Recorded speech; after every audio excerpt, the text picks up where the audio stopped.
السلام علیکم. محمد اظہر صدیق اپنے پروگرام میاس ویوز کے ساتھ حاضر خدمت ہے. پروگرام ریکارڈ کر رہے ہیں، عید کا دن ہے، اس تناسب کے حوالے سے سب سے پہلے تو آپ سب لوگوں کو عید قربان مبارک ہو. کئی ڈیولپمنٹ ہو چکی ہیں افغانستان کے کانٹیکٹ سے، فورن جو معاملات امریکہ سے چل رہے ہیں وہ معاملات چل رہے ہیں، اور ساتھ ساتھ ہمارے ہاں کچھ ایسے کیسز ہیں جن پہ گفتگو ہونا ضروری ہے. پہلے تو ہم امیر عباس صاحب بہت بہت شکریہ، عید مبارک آپ کو اور تمام ناظرین کو. کچھ پہ خاص پیغام آپ دینا چاہیں گے؟ جی بہت شکریہ، اور عید مبارک آپ کو بھی، آپ کے دیکھنے والوں کو بھی. اور عید سے پہلے مجھے یاد ہے 4-5 روز پہلے اسد عمر صاحب نے، ڈاکٹر فیصل سلطان صاحب نے ایک پریس کانفرنس کی تھی اسی کووڈ کے تناظر میں. انہوں نے ریکویسٹ کی تھی کہ جس طرح ہم نے عید الفطر پہ 8-9 دن لاک ڈاؤن تھا، اور اس کے بعد ہم نے دیکھا کہ تیسری ویو جو عید الفطر سے بہت تیزی سے چل رہی تھی، اس سے پہلے جیسے ہی عید کی 8-10 دن کی چھٹیاں ہوئی اور اس میں حکومت نے بڑا اچھا پرفارم کیا، تو تیسری ویو ختم ہو گئی پاکستان سے. اب یہ چوتھی ویو ہے. اگر ہم یہ جو عید کے دن ہیں ان کا خیال رکھیں تو ہم اس میں بہت حد تک کمی دیکھ سکتے ہیں. بہت زبردست بات کی ہے، میں بھی اس بات کی فیور کرتا ہوں، اور ہمیں دھیان رکھنا ہے. ویسے تو شکر الحمدللہ رب پاک کی خاص کرم نوازی ہے کہ ہم پاکستان کو کورونا نے اس طرح متاثر نہیں کیا جس طرح پوری دنیا میں یہ ویو آئی. اور اس کے کئی ریزن ہیں، باحثیت مسلمان ہونے کے علاوہ پھر ہماری امیونٹی اسٹرانگ ہے، کچھ خوراک ہمارے ہے، پھر دوسرا پھر ہے کہ رب پاک پہ ہمارا کو ٹرسٹ زیادہ ہے، اور ہم انسانیت کو زیادہ یقین رکھتے ہیں. اور ہم جو اگر دین اسلام کے اندر قرآن مجید میں سننا پہ عمل کرتے ہوئے جن چیزوں کا کھانے کا کہا گیا ہے، حلال اور حرام کی اگر تمیز رکھ لے، تو میں نہیں سمجھتا کہ کوئی بھی بیماری ہے ہمارے لیے مسائل پیدا کر سکے. سب سے پہلا جو سوال ہے، جو کہ آپ ابھی خاموشی سے سارے معاملات سارا دیکھ رہے ہیں، عثمان مرزا کے کیس کے کانٹیکس میں سب سے پہلے بات کرنا چاہوں گا. اس نے، اور وہ خاص طور پر اسلام آباد کے اندر، یہ کوئی آج کا معاملہ نہیں ہے کہ یہ کہا جائے کہ موجودہ گورنمنٹ میں ایک میں خاص جو رویہ سمجھتا ہوں کہ ہمارے یہاں جو لا انفورسمنٹ ایجنسی خاص طور پر پولیس اور ایف آئی اے نیب کی پرفارمنس اپنی جگہ پر موجود ہے. لیکن انہوں نے ان چیزوں کو، اور یہ پتا ہے جس طرح مل ملا کے پولیس ہر علاقے میں بدماشی یا کبا خانے کے اڈے اور یہ سارے معاملات، یہ ہو نہیں سکتا کہ متعلقہ ایس ایچ او کو علم میں نہ ہو اور یہ کام نہ ہو جائے.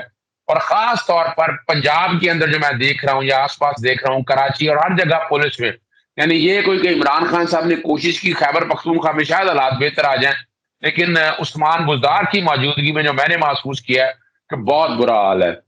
اس میں بڑے لیول کے اوپر کرپشن بھی ہو رہی ہے، اور سارے معاملات اپنی جگہ چل رہے ہیں. عمران خان اپنی جگہ کوشش کر رہے ہوں گے لیکن اس کے رزلٹ نظر نہیں آ سکی.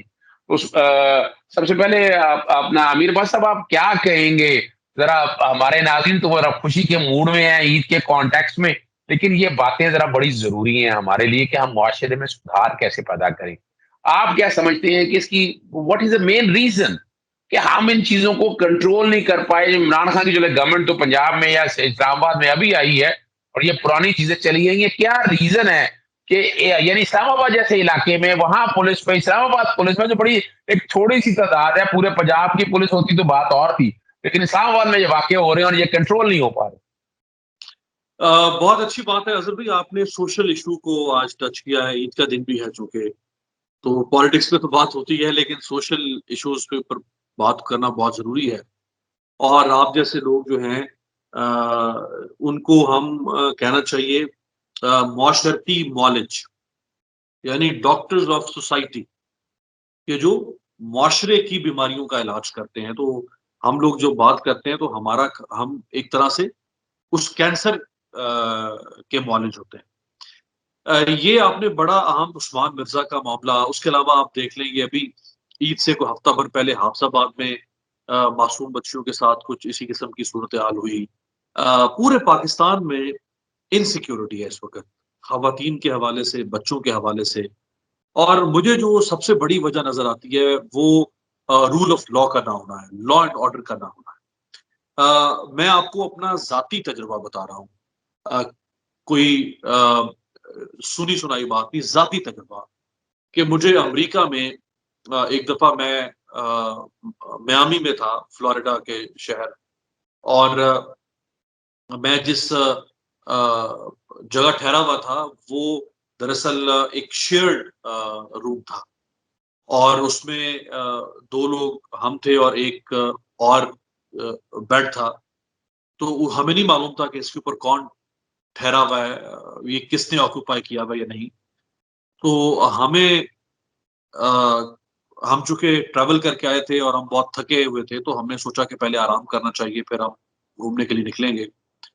تو ہم چونکہ نیند سے بالکل تھکاوٹ سے چور تھے, نٹھال تھے, ہم سو گئے, گہری نیند تھی. جب ہم اٹھے تو ہم نے دیکھا کہ وہ جو تیسرا بیڈ تھا اس بیڈ پر ایک 22 یا 21 سال کی ایک لڑکی, امریکن لڑکی, اور وہ سو رہی ہے اور اس کے جسم پر میرا خیال ہے اس کا کوئی 99% جسم جو تھا وہ اریاں تھا. صرف 1% جسم اس نے اپنا ڈھانپا ہوا تھا اور اس کے ساتھ شراب کی ایک بوتل پڑی تھی. ہم چونکہ نیند میں تھے, ہم اٹھے تھے, ہمیں نہیں پتا تھا کہ وہ خاتون کب آئی. وہ اس کی شراب کی بوتل سے ہمیں اندازہ ہو رہا تھا کہ یہ کسی پب وب سے آئی ہوگی, شراب کے نشے میں دھت ہوگی اور آگے یہ سو گئی, وہ بھی نیند میں نے ڈھال پڑی ہے. ہم 3 دن اس جگہ پر ہے. آپ تصور کریں نا, آخر ہم سب گنہگار لوگ ہیں. بالکل ایسا ہی. 22 سال کی ایک امریکی لڑکی, خوبرو لڑکی, 99% اریاں حالت میں آپ کے سامنے لیٹی پڑی ہو. آپ تصور بھی نہیں کر سکتے. قدم اٹھانا تو بہت دور کی بات ہے, ویسے ہی.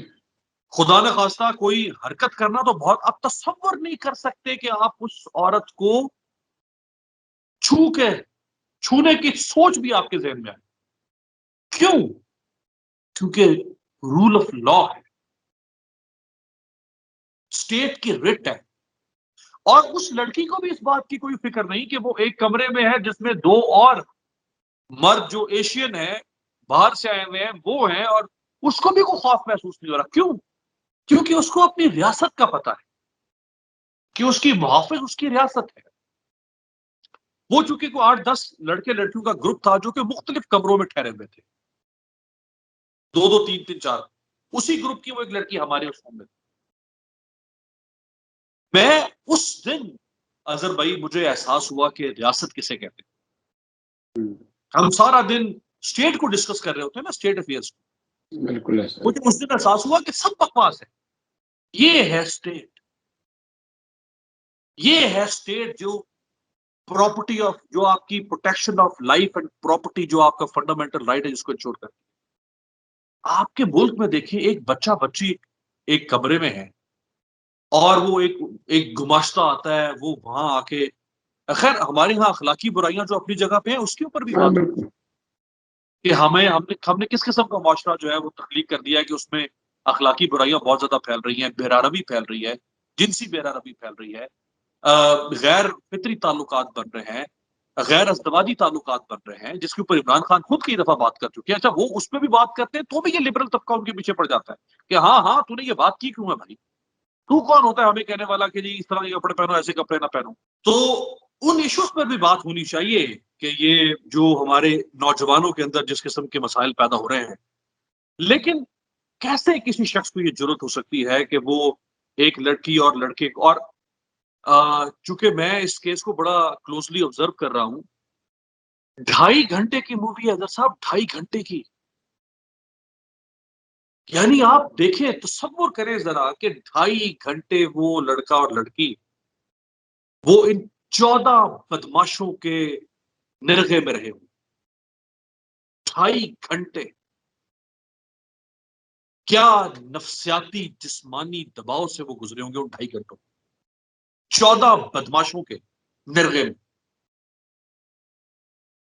کیوں؟ کیونکہ آپ جیسے آپ نے کہا اسلام آباد, یعنی یہ کوئی میاں چنو کا واقعہ نہیں ہے, کوئی ڈی جی خان کا واقعہ نہیں ہے, کوئی بلوچستان کی کسی پسماندہ مستوں کا علاقہ نہیں ہے. اسلام آباد E11, جس E11 کے ساتھ E9 E8 جہاں پہ ایئر ہیڈ کوارٹر ہے, نیول ہیڈ کوارٹر ہے. یعنی اسلام آباد میں کوئی شخص اس طرح کر رہا ہے, وہ ویڈیو بنا رہا ہے اس کی, وہ اس بچی کو, میں تصور کرتا ہوں, میرا یقین کریں میرے جسم میں جھجری پیدا ہونا شروع ہو جاتا. میرا جسم کب کپانے لگتا ہے کہ اس نے جس طرح اس بچی کو بے لباس کیا، اس کے جسم کے نازک حصوں کو چھوتا رہا وہ حرام صاحب. یہ کس یعنی جب وہ زینب بچی کا واقعہ ہوا میں نے کہا یار اب تو دنیا ختم ہو گئی. یہ کیا ہو گیا؟ یہ زمین پر کیا ہو گیا ہے؟ اتنا بڑا ظلم 3 سال کی بچی کے اتنا کوئی ظلم کر سکتا ہے؟ میں نے کہا دنیا ختم، بس قیامت آ گئی اب تو، اس سے بڑا کوئی ظلم نہیں. لو جی کچھ دن کے بعد ایک اور واقعہ، پھر ایک اور واقعہ. اب یہ واقعہ مجھے تو سمجھ نہیں آ رہی ہے کہ یہ ہو کیا رہا ہے. یعنی آپ تصور کر لینا کہ یہ ہے دنیا کی سب سے بڑی برائی. آپ تصور کریں آپ کو پاکستان میں کہیں نہ کہیں نظر آ جائے گی. آپ تصور کریں یہ ہے دنیا کا سب سے بھیانک ظلم.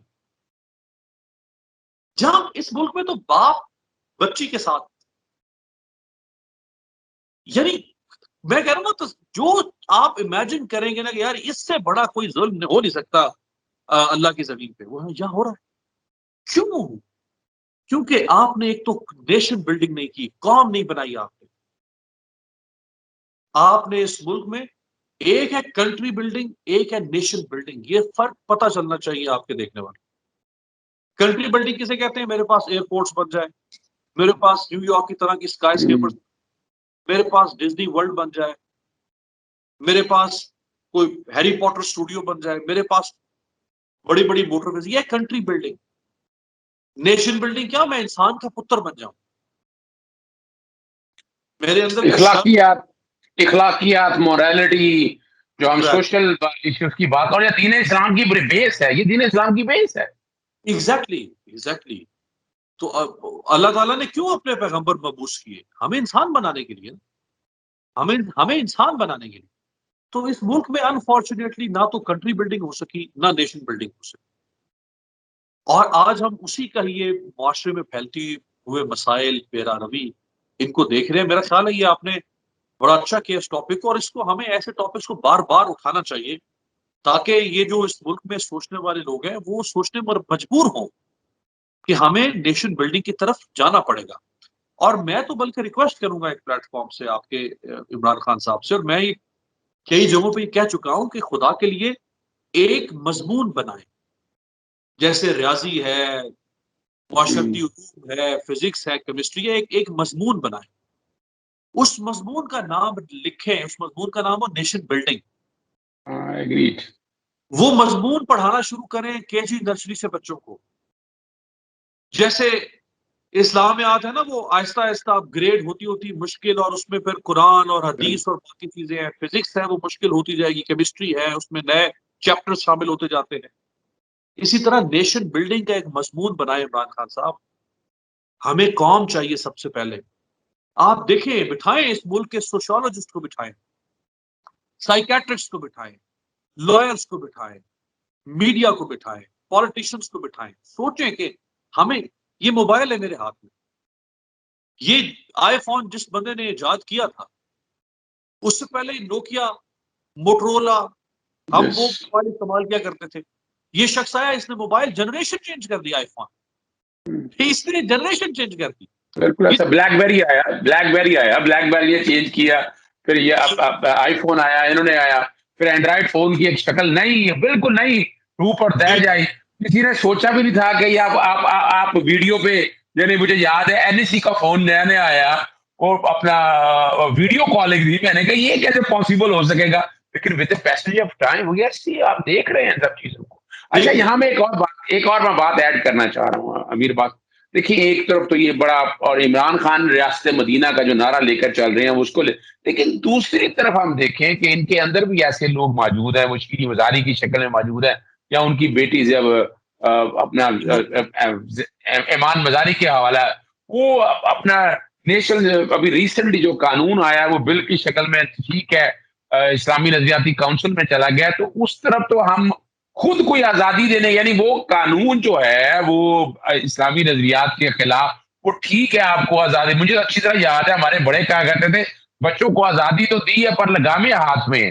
یعنی اس قانون کے اندر کئی ایسی متنازع چیزیں ہیں. ایک طرف تو ہم یہ روک دے جا رہے ہیں، دوسری طرف کہ جو واقعی یہ ریاست مدینہ بنانے کا کانسیپٹ ہے یا یہ ہے، یا عمران خان تک یہ بات نہیں جاتی یا نہیں پہنچتی، اور وہاں پر لوگ ایسے کام کر رہے ہیں جو باقاعدہ، وہ چاہے عورت مارچ کی شکل میں ہو، میرا جسم میری مرضی کی شکل میں ہو، وہ اسٹوڈنٹ مارچ کی شکل میں ہو، وہ لال انقلاب کی شکل میں ہو، یہ لوگ تو یہاں پھر رہے ہیں، اور وہ باقاعدہ کلاس کے ساتھ، یعنی افسار عالم کو جب لگایا تو اوپن سوسائٹی کا باقاعدہ وہ پاکستان چیپٹر کا ہیڈ کر رہے تھے، اور وہی L G R T B, وہ سارے لیسبین گیز اور وہ سارے مسائل کو ہم دوسری طرف ہم یہ دیکھیں تو یہ ہم کوئی ایک ایسے ایک یعنی ایک ایسے جھنجٹ میں نہیں پھنسے کہ ہم کنفیوز نیشن کی طرف نہیں جا رہے.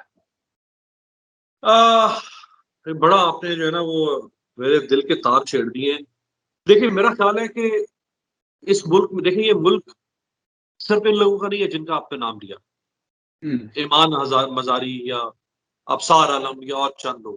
یہ ملک میرا اور آپ کا، اور میں تعداد زیادہ ہے ہماری ہم لوگوں کی، زیادہ تعداد ہے، اور میں سمجھتا ہوں کہ اگر ان لوگوں کو اس ملک میں فحاشی، اریانی، بے حیائی، بے روی پھیلانے یا اس کے لیے ہمدردی پیدا کرنے یا اس کے لیے بیانیاں پیدا کرنے میں شرم محسوس نہیں ہوتی نا، تو ہمیں کیوں شرم محسوس ہو رہی ہے کہ ہم بھی ان کا مقابلہ کریں؟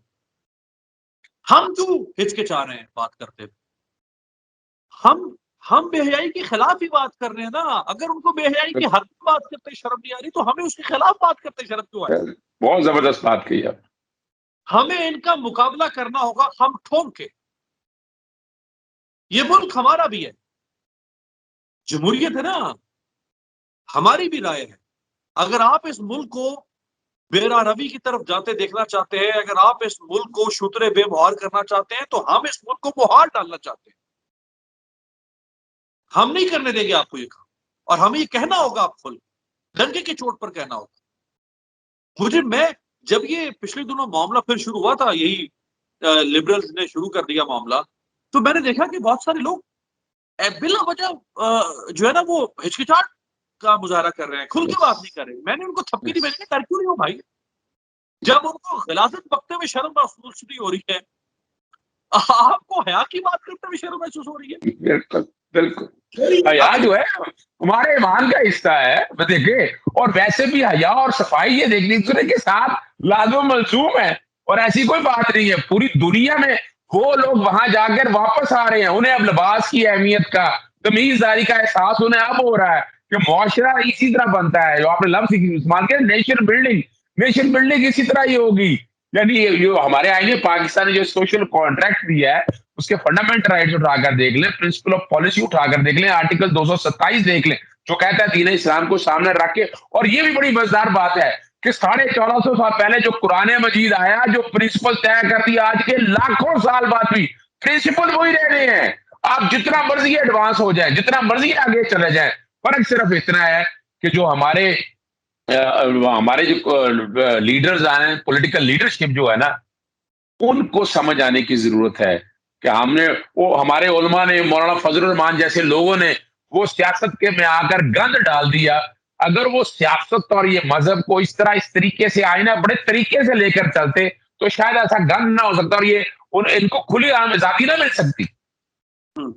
اچھا، آپ چونکہ آئین کے اور قانون کے ظاہری بات ہے ماہر ہیں، ہم تو آپ کے طالب علم ہیں. میں اگر غلط نہیں کہہ رہا تو ہمارے آئین میں یہ لکھا ہوا ہے، یہ نہیں لکھا ہوا کہ یعنی ریاست جو ہے وہ اسلامی ریاست ہوگی. یہ لکھا ہوا ہے کہ حکومت، ریاست معاشرے کو اسلامی بنانے میں کردار ادا کرے گی. بالکل ایسا ہی ہے. بالکل بڑا خوبصورت پیرائے میں آپ نے یہ بات کہی. یہ ریاست کے اوپر آبلیگیشن ہے، یہ کوئی احسان نہیں ہے جو عمران خان کر رہا ہے کہ وہ کہہ رہا ہے کہ جی اچھا لباس پہنیں، بےہودگی نہ پھیلائیں، بے حیائی نہ پھیلائیں، اچھی فلمیں بنائیں، اچھے ڈرامے. یہ کوئی فینٹیسی کی بات نہیں کر رہا، یہ کانسٹیٹیوشنل آبلیگیشن ہے جس کے اوپر وہ کام کر رہا ہے. یہ مینڈیٹری ہے ریاست کے اوپر کہ وہ معاشرے کو اور ہماری زندگیوں کو قرآن اور سنت کے مطابق ڈھالنے میں کردار ادا کرے. میں کوئی یہاں پہ کوئی شیرلاک ہومز کی طرح میں کوئی یہاں پہ مذہب کے اوپر لیکچر دینے کے لیے نہیں بیٹھا ہوا. میں خود ایک دنیا دار آدمی ہوں، لیکن میں کم از کم اگر میں ایک لمحے کے لیے، خدا نہ خواستہ میں تو اس لعنت کا تصور بھی نہیں کر سکتا. اگر میں کوئی شراب نوش ہوں اور آپ کہتے ہیں کہ جی یہ نہیں ہونا چاہیے, تو مجھے یہ کہنا چاہیے کہ ہاں یار میں حضرت صاحب میں بس پیتا ہوں, اب کیا کروں یار, میں غلط کام کرتا ہوں. ہمارے یہاں ایک ایسا طبقہ پیدا ہو گیا جو کہے گا کہ نہیں نہیں, قرآن سے ثابت کر کے دیتا ہوں کہ شراب پینا جائز ہے, حرام نہیں ہے. یہ بات بڑی زبردست بات کہی آپ نے, بہت زبردست بات آپ نے کہی. یعنی یہی تو نیشن کی طرف لے کے جانی ہے, یہ بتانا ہے ہمارے لوگوں نے.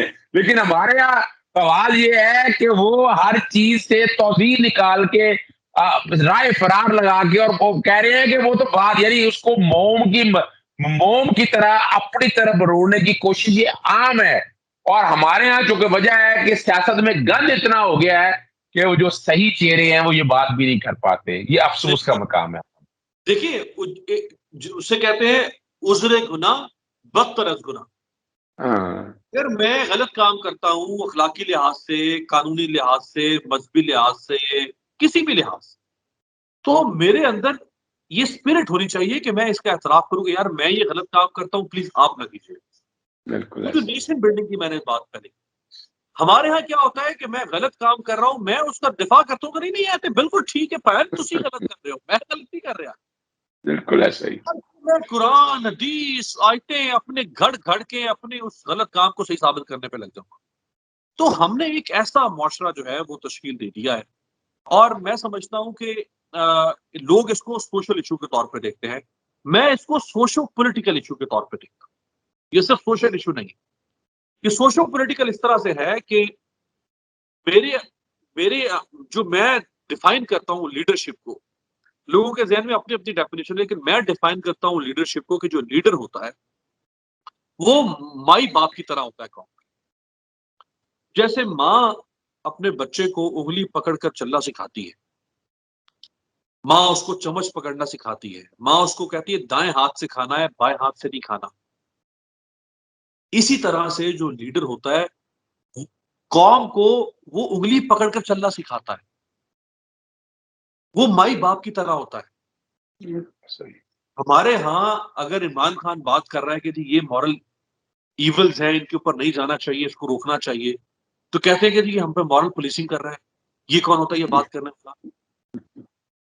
آپ دیکھیں نا یہ کتنا فرق ہے. میرے جیسا آدمی کہہ رہا ہے کہ لیڈر, اچھا میں تو لیڈر کی پرنسپل سٹانس کی بات کروں, میں کوئی عمران خان کی کسی بالکل میں بھی یہی بات کر رہا ہوں جو آپ بات کہہ رہے ہیں, اکثریت ہمارے یہاں یہی بات کرتی ہے کہ لیڈر کو جو ہے وہ لیڈ بائی ایگزامپل, اور اس کو لیڈر کو ان چیزوں کو ایڈریس کرنا چاہیے. اگر لیڈر ان چیزوں کو ایڈریس نہیں کرے گا یہ سوشل ایولز کو, تو یہ کیسے جا کے پھر یہ سوشل ایول جو ہے وہ ٹھیک ہو.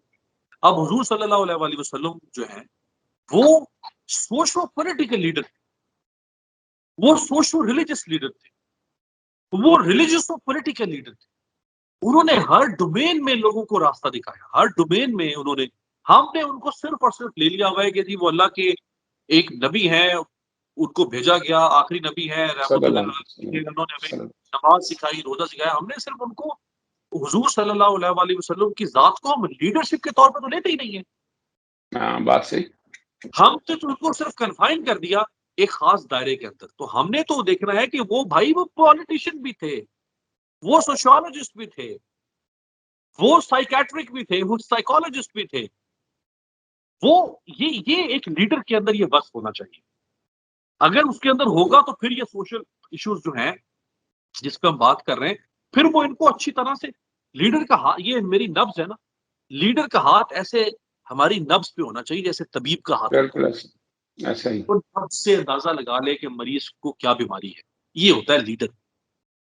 تو میں سمجھتا ہوں کہ یہ اچھی بات ہے کہ عمران خان سوشل ایشوز کے اوپر بھی بات کرتے ہیں, اور جب وہ کرتے ہیں تو ہمیں کھل کر ان کا ساتھ دینا چاہیے.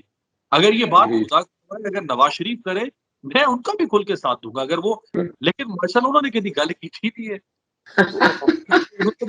ان کا کیا کنسر, ان کا سوشل ایشو سے کیا تعلق, ان کا دین سے کیا تعلق, انہوں نے تو یہ سارا ڈرامہ بازی. بہرحال بہت مزہ آیا امیر عباس کی, جو کہ آج ذرا ہٹ کے عید کے تناسب سے ہم نے دیکھے سیاست پہ بات کرتے ہیں, قانون پہ بات کرتے ہیں, لیکن یہ جو ایشو ہے نیشن بلڈنگ کا, اس میں دوبارہ آپ جو کہ بہت خوبصورت بولے ہیں ناظرین نے پہلے بھی آپ کے حوالے سے بڑا خاص طور پر فرمائش کی ہے، اور آپ کا پروگرام میرے چینل پہ کم از کم بہت شوق سے دیکھا جاتا ہے۔